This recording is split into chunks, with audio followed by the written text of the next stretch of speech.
నమస్తే అండి, నేను మీ Hema. Welcome back to our channel. దూది లాంటి మెత్తని ఇడ్లీలని ఎలా ప్రిపేర్ చేసుకోవాలో ఈరోజు వీడియోలో నేను మీకు షేర్ చేయబోతున్నాను. మరి లేట్ చేయకుండా చాలా సాఫ్ట్గా ఉండే ఇడ్లీలని ఎలా ప్రిపేర్ చేసుకోవాలో చూద్దాం రండి. దీనికోసం ఒక బౌల్ని తీసుకొని 1 గ్లాస్ వరకు మినపప్పుని, 1 టీ స్పూన్ వరకు మెంతులని తీసుకోవాలి. నీళ్లు తీసుకొని ఈ మినపప్పుని 2-3 సార్లు శుభ్రంగా కడుక్కోవాలి. నీళ్ళని తీసుకొని ఈ మినపప్పుని 5 నుంచి 6 గంటల పాటు నానబెట్టుకోవాలి. మరొక బౌల్ని తీసుకొని అందులోకి మనం ఏ గ్లాస్తో అయితే మినపప్పుని తీసుకున్నామో ఆ గ్లాస్తో 2 గ్లాసుల వరకు ఇడ్లీ రవ్వని తీసుకోవాలి. ఇందులోకి వాటర్ని వేసుకొని వీడియోలో చూపిస్తున్న విధంగా చేతితో ఇడ్లీ రవ్వనంతా కూడా ఒకసారి ఇలా కలిపేసుకోవాలి. ఇలా కలపడం వల్ల ఇడ్లీ రవ్వలో ఏదైనా డస్ట్ ఉన్నట్లయితే ఆ డస్ట్ అంతా కూడా పైకి వాటర్లోకి వస్తుంది. ఇప్పుడు ఇలా పైన ఉన్నటువంటి వాటర్ని అంతా కూడా వంపేసుకోవాలి. ఇందులోకి ఫ్రెష్ వాటర్ని తీసుకొని 1 గంట పాటు ఇడ్లీ రవ్వని నానబెట్టుకోవాలి. మనం ముందుగా నానబెట్టుకున్నటువంటి మినపప్పు అయితే చాలా చక్కగా నానిందండి. ఈ మినపప్పుని కొంచెం కొంచెంగా మిక్సీ జార్లోకి తీసుకొని ఇందులోకి కూల్ వాటర్ని కొద్దిగా వేసుకుంటూ ఈ మినపప్పుని చాలా సాఫ్ట్గా గ్రైండ్ చేసుకోవాలి. మనం ఎంత సాఫ్ట్గా మినపప్పుని గ్రైండ్ చేసుకుంటామో అంతే సాఫ్ట్గా ఇడ్లీలు వస్తాయండి. కాబట్టి మనం మినపప్పుని చాలా సాఫ్ట్గా గ్రైండ్ చేసుకోవాలి.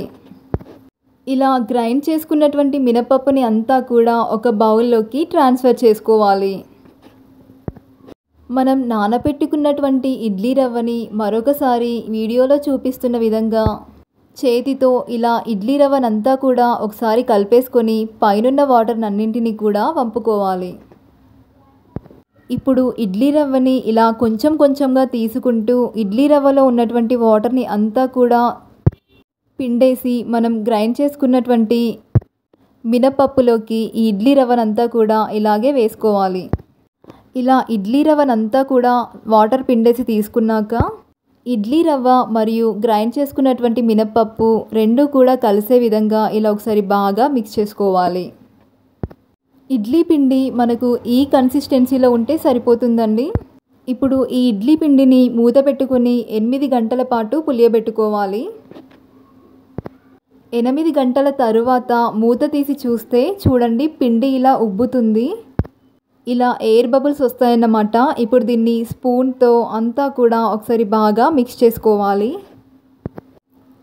మీరు ఎన్ని ఇడ్లీలనైతే వేసుకోవాలనుకుంటున్నారో అన్ని ఇడ్లీలకి సరిపడా పిండిని ఒక బౌల్లోకి తీసుకోవాలి.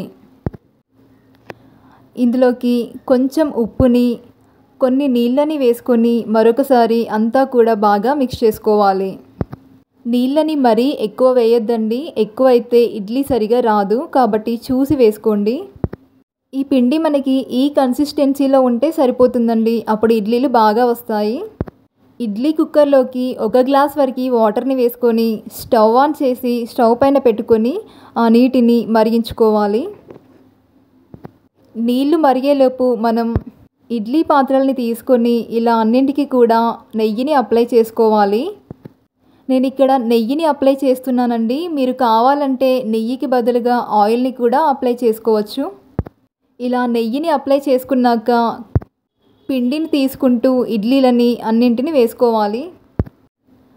ఇప్పుడు నీళ్లు మరగడం అయితే స్టార్ట్ అయ్యాయండి. ఇందులోకి మనం వేసుకున్న ఇడ్లీ పాత్రల్ని పెట్టుకోవాలి. మూత పెట్టుకొని 10 నిమిషాల పాటు మీడియం టు హై ఫ్లేమ్లో వీటిని ఉడికించుకోవాలి. 10 నిమిషాల తర్వాత మూత తీసి చూస్తే చూడండి, ఇడ్లీలు చక్కగా ఉడికిపోయాయి. ఇప్పుడు స్టవ్ ఆఫ్ చేసుకొని మూత పెట్టి 5 నిమిషాల పాటు అలా వదిలేయాలి. 5 నిమిషాల తర్వాత ఇడ్లీలని ఇలా స్పూన్తో తీసుకుంటూ ప్లేట్లోకి సర్వ్ చేసుకోవడమే. అంతేనండి, దూది లాంటి మెత్తని ఇడ్లీలు రెడీ అయ్యాయి. ఇడ్లీలని తీసుకోవడం వల్ల చాలా ఆరోగ్య ప్రయోజనాలు ఉన్నాయండి.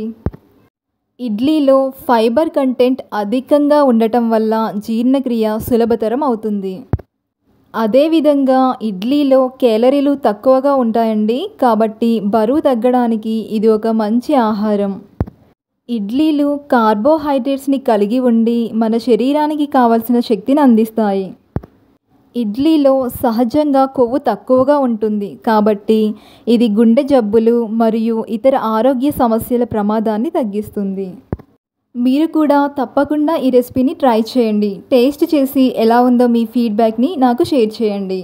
అండ్ ఇలాంటి మరిన్ని టేస్టీ రెసిపీస్ కోసం అయితే ప్లీజ్ నా ఛానల్ని సబ్స్క్రైబ్ చేయండి, లైక్ చేయండి, మీ ఫ్రెండ్స్ అండ్ రిలేటివ్స్ అందరికీ కూడా షేర్ చేయండి. Thanks for watching.